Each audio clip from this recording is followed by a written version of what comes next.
ನಮಸ್ತೆ ನನ್ನ ಎಲ್ಲ ಸ್ನೇಹಿತರಿಗೂ. ಬನ್ನಿ, ಒಂದು ಒಂದು ಗ್ಲಾಸ್ ಬಿಸಿನೀರಿನಲ್ಲಿ ರಸಮ್ ಪೇಸ್ಟ್ನ ಹಾಕಿ ಯಾವ ರೀತಿ ರಸಮ್ ಮಾಡೋದು ಅಂತ ತೋರಿಸ್ಕೊಡ್ತೀನಿ. ಹಾಗೆ ಇದು ಬ್ಯಾಚುಲರ್ಸ್ಗೂ ಹಾಗೆಯೇ ವರ್ಕಿಂಗ್ ವುಮೆನ್ಸ್ಗೂ ತುಂಬ ಅಂದರೆ ತುಂಬ ಅನುಕೂಲವಾಗಿರುತ್ತೆ. ಈ ಪೇಸ್ಟು ರೆಡಿ ಮಾಡಿ ಮನೇಲಿ ಇಟ್ಕೊಂಡ್ಬಿಟ್ಟೆ ಅಂತಂದರೆ ಎನಿ ಟೈಮ್ ನೀವು ಎಲ್ಲಿಗಾದರೂ ಹೊರಗಡೆ ಹೋದಾಗ, ಸುಸ್ತಾದಾಗ ಹೊರಗಡೆಯಿಂದ ಹೋಗಿ ಬಂದು ಈ ಒಂದು ಪೇಸ್ಟ್ ಇದ್ದರೆ ನಿಮ್ಮ ರಸಮ್ ರೆಡಿ ಆಗಿಬಿಡುತ್ತೆ. ಬ್ಯಾಚುಲರ್ಸ್ಗಿಂತಕ್ಕೂ ತುಂಬಾ ಉಪಯೋಗ ಆಗುತ್ತೆ. ನೋಡಿ ಸ್ನೇಹಿತರೆ, ನೋಡಿದ್ರಲ್ಲ ಪೇಸ್ಟನ್ನು ಯಾವ ರೀತಿ ಗಟ್ಟಿಯಾಗಿ ಮಾಡಿದ್ದೀನಿ ಅಂತಂದೇಳಿ. ಸ್ನೇಹಿತರೆ, ತುಂಬ ಅಂದರೆ ತುಂಬ ಚೆನ್ನಾಗಿರುತ್ತೆ. ಎಷ್ಟು ಘಮ ಘಮ ಅಂತ ಇರುತ್ತೆ ಗೊತ್ತಾ ಇದು. ನೀವು ಇದನ್ನು ಒಂದು ಸಲ ಟ್ರೈ ಮಾಡಿ. ಹಾಗೆ ರಸಮ್ ಪೇಸ್ಟ್ ಬೇಕು ಅಂತಂದರೆ ಆರ್ಡ್ರ್ ಮಾಡಿ, ವಾಟ್ಸಪ್ ನಂಬರ್ ಹಾಕಿರ್ತೀನಿ. ರಸಮ್ ಪೇಸ್ಟನ್ನ ನಾನು ನಿಮಗೆ ರೆಡಿ ಮಾಡಿಕೊಡ್ತೀನಿ. ಯಾಕಂದರೆ ನೀವು ಒಂದು ಸಲ ನೀವು ರಸಮ್ ಪೇಸ್ಟನ್ನು ಬಿಸಿನೀರಿನಲ್ಲಿ ಹಾಕಿ ರೆಡಿ ಮಾಡಿ ಇಟ್ಕೊಂಡ್ಬಿಟ್ಟೆ ಅಂತಂದರೆ ಯಾವುದೇ ಥರದ ತೊಂದರೆ ಇಲ್ಲದ ಹಾಗೆ ನಿಮ್ಮ ಲೈಫ್ ಹಾಗೆ ಒನ್ ಡೇ ಕಳಿಬೋದು. ನೋಡಿ, ಬನ್ನಿ ಸ್ನೇಹಿತರೆ, ಅದಕ್ಕೆ ಏನೇನು ಪದಾರ್ಥ ಹಾಕಬೇಕು ಅಂತಂದೇಳಿ ಮನೆಯಲ್ಲೇ ಇರ್ತಕ್ಕಂಥ ಪದಾರ್ಥನ ಉಪಯೋಗಿಸಿ ರಸಮ್ ಪೇಸ್ಟ್ನ ರೆಡಿ ಮಾಡಿದ್ದೀನಿ. ನಿಮಗೆಲ್ಲರಿಗೂ ಅನುಕೂಲವಾಗುತ್ತೆ ಸ್ನೇಹಿತರೆ, ತುಂಬ ಚೆನ್ನಾಗಿರುತ್ತೆ. ನೀವು ಒಂದು ಸಲ ಟ್ರೈ ಮಾಡಿ ನೋಡಿ. ನಾನು ಒಂದು ಬೌಲ್ಗೆ ಹಾಕಿದ್ದೀನಿ ಮಳೆಗಾಲಕ್ಕೊಂದು ಬಿಸಿ ನೀರಿನ ರಸಮ್. ವಿಡಿಯೋ ಶುರು ಮಾಡೋಣ. ಓಕೆ, ನೋಡಿ ನಾನು ರಸಮ್ಗೆ ಏನೇನು ಪದಾರ್ಥ ಹಾಕ್ತೀನಿ ಅಂತಂದೇಳಿ. ಹಾಗೆ ನಂದು ಕಷಾಯ ಪೌಡ್ರ್ ಖಾಲಿ ಆಗ್ತಾಯಿದೆ. ಒಬ್ಬರು ಹೇಳಿದ್ದಾರೆ ಕಷಾಯ ಪೌಡ್ರ್ ಮಾಡಿಕೊಡ್ಲಿಕ್ಕೆ. ಕಷಾಯ ಪೌಡ್ರನ್ನ ಸಾಯಂಕಾಲ ಮಾಡಬೇಕಾಗತ್ತೆ. ಈಗ ಫಸ್ಟು ರಸಮ್ ಪೇಸ್ಟ್ನ ಯಾವ ರೀತಿ ತಯಾರು ಮಾಡೋದು ಅಂತ ತೋರಿಸ್ತಾ ಇದ್ದೀನಿ ನೋಡಿ. ಮೆಂತ್ಯ, ಸಾಸಿವೆ, ಹಾಗೆ ಮೆಣಸಿನ್ಕಾಳು ತೊಗೊಂಡಿದ್ದೀನಿ, ತೊಗರಿಬೇಳೆ ತೊಗೊಂಡಿದ್ದೀನಿ, ಧನಿಯಾ ತೊಗೊಂಡಿದ್ದೀನಿ, ಜೀರಾ ಪೌಡ್ರ್ ತೊಗೊಂಡಿದ್ದೀನಿ, ಹುಣಸೆಹಣ್ಣು ತೊಗೊಂಡಿದ್ದೀನಿ, ಒಂದು 4 ಮೆಣಸಿಕಾಯಿ ತೊಗೊಂಡಿದ್ದೀನಿ, ಒಣಮೆಣಸಿಕಾಯಿ, ಕರಿಬೇವು, ಬೆಳ್ಳುಳ್ಳಿ, 4 ಟೊಮೊಟೊ. ಬನ್ನಿ ಇದನ್ನು ಯಾವ ರೀತಿ ಮಾಡೋದು ಅಂತ ಶುರು ಮಾಡೋಣ. ಸ್ಟವ್ ಮೇಲೆ ಒಂದು ಪಾನ್ ಇಟ್ಟಿದ್ದೀನಿ. ಮೊದಲಿಗೆ ಬೇಳೆ, ಧನಿಯಾ ಹಾಗೆ ಮೆಣಸಿನಕಾಳು, ಸ್ವಲ್ಪ ಮೆಂತ್ಯ ತೊಗೊಂಡಿದ್ನಲ್ಲ, ಮೆಂತ್ಯ ಹಾಕ್ತಾಯಿದ್ದೀನಿ.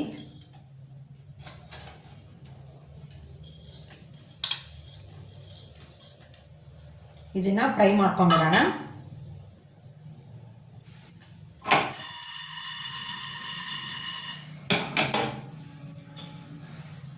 ಇದೊಂದು ಪೇಸ್ಟು ನಿಮ್ಮ ಮನೇಲಿ ಇತ್ತಪ್ಪ ಅಂತಂದರೆ ಮಾಡಿದ ಅಡುಗೆ ಅಂತಲೇ ತಿಳ್ಕೊಂಬಿಡಿ.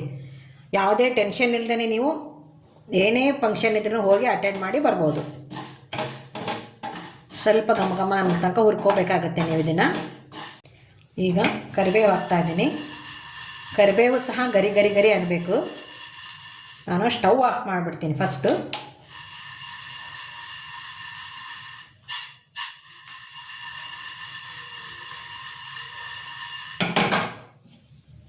ನೋಡಿ, ಇದು ಕರಿಬೇವನ್ನು ಸಹ ಬಿಸಿಗೆ ಗರಿ ಗರಿ ಆಗಿಬಿಡುತ್ತೆ.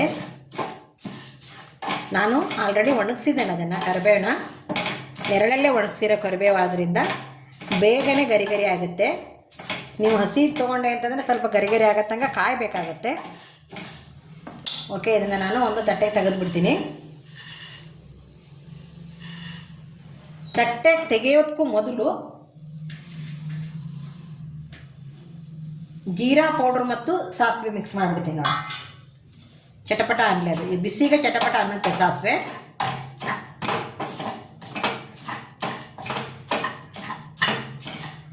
ಇದು ಇದರಲ್ಲೇ ಇರಲಿ. ಓಕೆ, ಇದರಲ್ಲೇ ಇರಲಿ. ಇದು ಬಿಸಿಗೆ ಸಾಸಿವೆ ಎಲ್ಲ ಫ್ರೈ ಆಗಿಬಿಡುತ್ತೆ. ನೆಕ್ಸ್ಟ್ ಏನಪ್ಪ ಅಂದರೆ, ನಾನೀಗ ಮೆಣಸಿಕಾಯಿ ಹಾಕ್ಕೊಂಡಿದ್ದೀನಿ. ಮೆಣಸಿಕಾಯಿನ ಫ್ರೈ ಮಾಡಿ ನಾನು ಆಗಲೇ ಏನು ಪೌಡ್ರ್ ಮಾಡಲಿಕ್ಕೆ ಎಲ್ಲ ಕಾಳನ್ನ ಹಾಕಿದ್ನಲ್ಲ ಅದರಲ್ಲೇ ಹಾಕ್ಬಿಡ್ತೀನಿ ನೋಡಿ. ಇದು ಸ್ವಲ್ಪ ಗರಿ ಗರಿ ಅನ್ನಬೇಕು. ಮಳೆಗಾಲದಲ್ಲಿ ಎಲ್ಲರ ಮನೆಯಲ್ಲೂ ಮೆಣಸಿಕಾಯಿ ಮೆತ್ತಗೆ ಆಗೋದು. ನಾವು ಏನೇ ಸೇಫ್ಟಿ ಆಗಿಟ್ರು ಸ್ವಲ್ಪ ಗರಿ ಗರಿ ಅನ್ನಲಿ. ಸದ್ಯ ಇದಕ್ಕೆ ಯಾವುದೇ ಎಣ್ಣೆ ಏನು ಬಳಸೋದು ಬೇಡ. ಹಾಗೆ ಫ್ರೈ ಆಗೋ ತನಕ ಹುರಿದ್ಬಿಡೋಣ,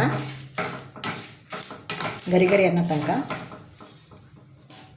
ನೋಡಿ, ಆಗಲೇ ಸ್ವಲ್ಪ ಗಟ್ಟಿ ಅನಿಸ್ತಾ ಇದೆ.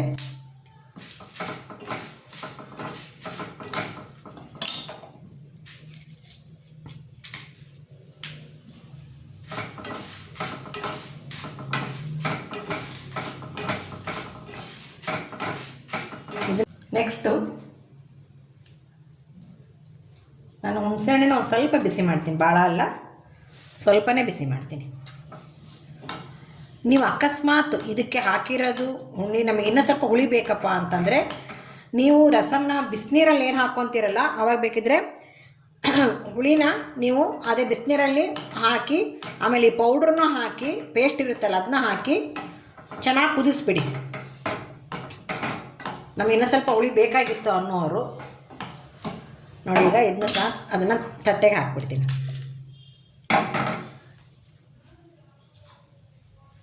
ನೆಕ್ಸ್ಟು ಟೊಮೊಟೊ, ಇದು ಮಾತ್ರ ಪೇಸ್ಟ್ ಥರ ಆಗಬೇಕು, ಅದಕ್ಕೆ ಅದನ್ನು ಮುಚ್ಚಿಟ್ಬಿಡ್ತೀನಿ.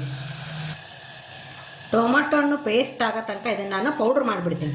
ಚಿಕ್ಕ ಜಾರ್ನಲ್ಲಿ ಹಾಕ್ಕೊಂಡು ಪೌಡ್ರ್ ಮಾಡಿಬಿಡ್ತೀನಿ. ನೋಡಿ ಇದಿಷ್ಟನ್ನು ನಾನು ಬೇಕಿದ್ದರೆ ಹುಣಸೆ ಹಣ್ಣನ್ನು ತೆಗಿತೀನಿ. ಇದಕ್ಕೆ ಬೆಳ್ಳುಳ್ಳಿ ಮಿಕ್ಸ್ ಮಾಡ್ತೀನಿ.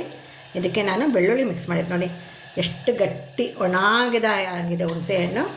ಇದನ್ನೆಲ್ಲ ನಾನು ಪೌಡ್ರ್ ಮಾಡ್ಕೊಂಬಂದ್ಬಿಡ್ತೀನಿ. ಇದಕ್ಕೆ ಬೆಳ್ಳುಳ್ಳಿ ಮಿಕ್ಸ್ ಮಾಡ್ತೀನಿ. ಟೊಮೊಟೊನು ಪೇಸ್ಟ್ ಥರ ಬೇಯಲಿ ಅದು ನೋಡಿ. ಈ ಥರ ಅದು ಪೇಸ್ಟ್ ಥರ ಫ್ರೈ ಆಗಬೇಕು ನೋಡಿ.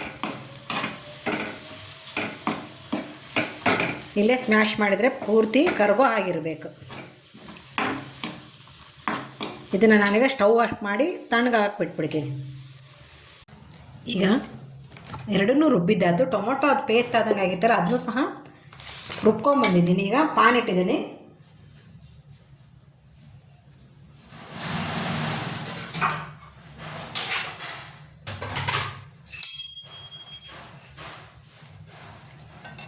ಕಾದಿದೆ ನೋಡಿ. ಸ್ವಲ್ಪ ಎಣ್ಣೆನ ಜಾಸ್ತಿ ಹಾಕಬೇಕಾಗತ್ತೆ ನೋಡಿ. ಇದರಿಂದ 1 ಸ್ಪೂನ್ ಹಾಕಿದ್ದೀನಿ ನಾನು, ತುಂಬ 1 ಸ್ಪೂನ್ ಹಾಕಿದ್ದೀನಿ.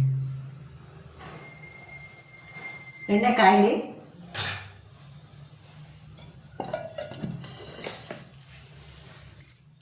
ಈ ಒಂದು ರೆಸಿಪಿನ ದಯವಿಟ್ಟು ಎಲ್ಲರೂ ಮಾಡ್ಕೊಳ್ಳಿ, ಚೆನ್ನಾಗಿರುತ್ತೆ. ಇಲ್ಲ ನಮ್ಗೆ ಮಾಡ್ಕೊಳಕ್ಕಾಗಲ್ಲ ಅಂದರೆ ದಯವಿಟ್ಟು ನನ್ನ ಹತ್ರ ಸಿಗುತ್ತೆ ತಗೊಳ್ಳಿ.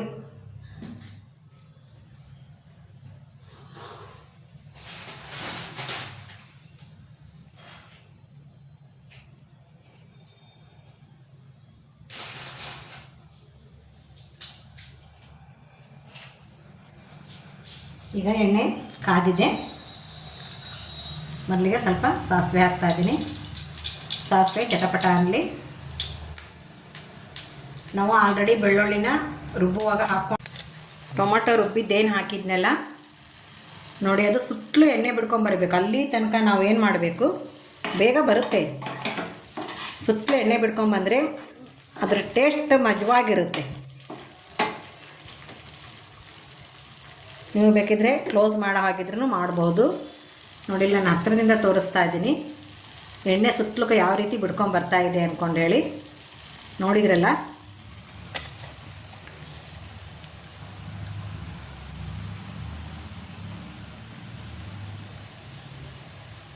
ಈಗ ನಾನು ಪೌಡ್ರ್ ಹಾಕ್ತಾ ಇದ್ದೀನಿ.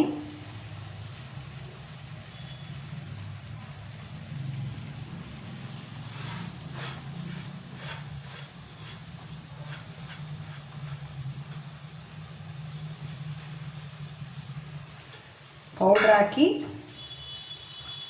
ಸ್ವಲ್ಪ ಅರಿಶಿನ ಪುಡಿ ಹಾಕ್ತಾ ಇದ್ದೀನಿ. ಹಾಗೆ ರುಚಿಗೆ ತಕ್ಕಷ್ಟು ಉಪ್ಪು.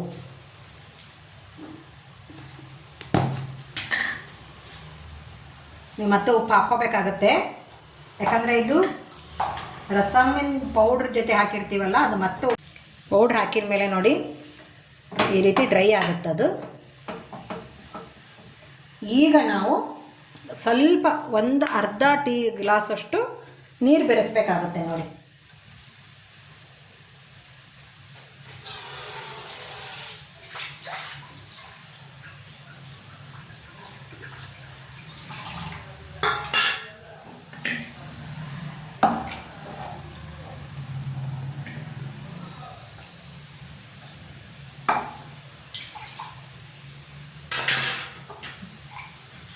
ನಾವು ಜಾರ್ ಏನು ತೊಳಿತೇವಲ್ಲ ಒಂದು ಅರ್ಧ ಟೀ ಗ್ಲಾಸ್ ಅಷ್ಟೇ ಸಾಕು.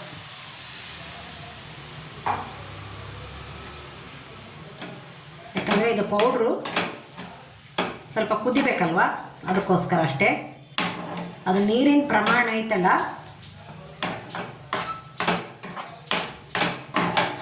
ಅದೆಲ್ಲ ಡ್ರೈ ಆಗಬೇಕು ನೋಡಿ. ಅರ್ಧ ಟೀ ಗ್ಲಾಸ್ ಅಂತ ಹೇಳಿದ್ದೀನಿ ನಾನು, ಹೆಚ್ಚು ಹಾಕಕ್ಕೆ ಹೋಗಬೇಡಿ. ಇದನ್ನೇ ನೀವು ಕೈ ಆಡಿಸ್ಕೊತ ಇರಬೇಕಾಗತ್ತೆ.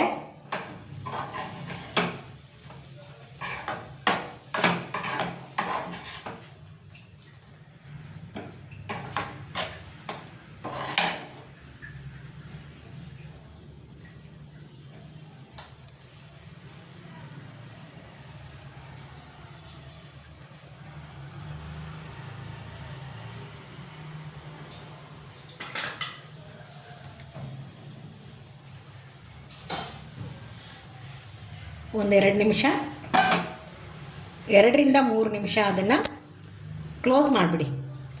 ಕ್ಲೋಸ್ ಮಾಡಿ ಅದೇ ಬಿಸಿಯಲ್ಲಿ ಅದು ಆ ಪೌಡ್ರ್ ಜೊತೆಗೆ ಮಿಕ್ಸ್ ಆಗಿ ಉಪ್ಪಿಟ್ಟಿನ ರವೆ ಯಾವ ರೀತಿ ಅರಳುತ್ತೆ ನೋಡಿ ಆ ರೀತಿ ಚೆಂದ ಬೇಯುತ್ತೆ ಅದು. ಈ ಒಂದು ರೆಸಿಪಿ ನಿಮಗೆ ತುಂಬ ಇಷ್ಟವಾಗಿದೆ ಅಂದ್ಕೊಂಡಿನಿ. ಇಷ್ಟವಾದ ತಕ್ಷಣ ದಯವಿಟ್ಟು ಲೈಕ್ ಮಾಡಿ. ಹಾಗೆ ನಿಮ್ಮ ಫ್ರೆಂಡ್ಸು ಯಾರಾದರೂ ವರ್ಕಿಂಗ್ ವುಮೆನ್ಸ್ ಇದ್ದರೆ, ಬ್ಯಾಚುಲರ್ಸ್ ಹುಡುಗರಿದ್ದರೆ ಅವರಿಗೆಲ್ಲ ಶೇರ್ ಮಾಡಿ. ಎಲ್ರಿಗೂ ಉಪಯೋಗ ಆಗಬೇಕಿದು.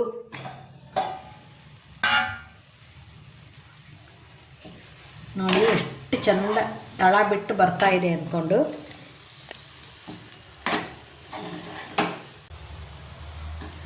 ನೋಡಿ ಅದು ಎಷ್ಟು ಚೆಂದ ತಳ ಬಿಟ್ಟು ಬರ್ತಾ ಇದೆ ಅಂದ್ಕೊಂಡು.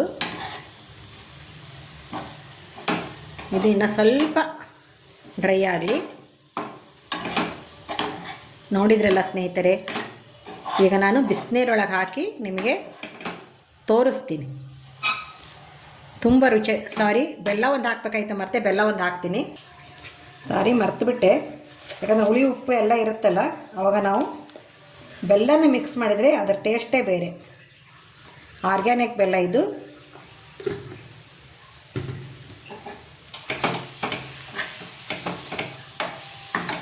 ನೋಡಿ ತಳ ಬಿಟ್ಟು ಬಿಟ್ಟು ಬರ್ತಾ ಇದೆ. ಈಗ ಬೆಲ್ಲವನ್ನು ಹಾಕಿದ್ದೀನಿ. ಬೆಲ್ಲನ ಸ್ವಲ್ಪ ನೀರು ಬಿಡುತ್ತದು.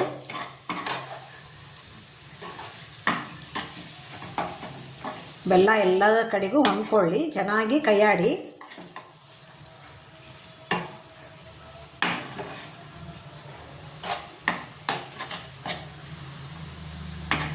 ನೋಡಿದ್ರಲ್ಲ ಎಷ್ಟು ಚಂದ. ಓಕೆ, ಈಗ ಸರ್ವ್ ಮಾಡಿಬಿಡೋಣ ಬನ್ನಿ. ಹಾಗೆ ನಿಮ್ಮ ಫ್ರೆಂಡ್ಸ್ಗೆಲ್ಲ ಶೇರ್ ಮಾಡಿ ತಿಳಿಸಿ. ಬೇಗನೆ ಆಗುವಂತಹ ಒಂದು ರಸಮ್ ಇದು ರೆಡಿ ಇತ್ತಪ್ಪ ಪೇಸ್ಟ್ ಅಂದ್ಕೊಂಡ್ರೆ. ಇಲ್ಲಿಗೆ ನಾನು ಈ ವಿಡಿಯೋ ಮುಗಿಸ್ತಾ ಇದ್ದೀನಿ. ಎಲ್ಲರಿಗೂ ನಮಸ್ಕಾರ, ಹಾಗೆ ಎಲ್ಲರಿಗೂ ಧನ್ಯವಾದಗಳು.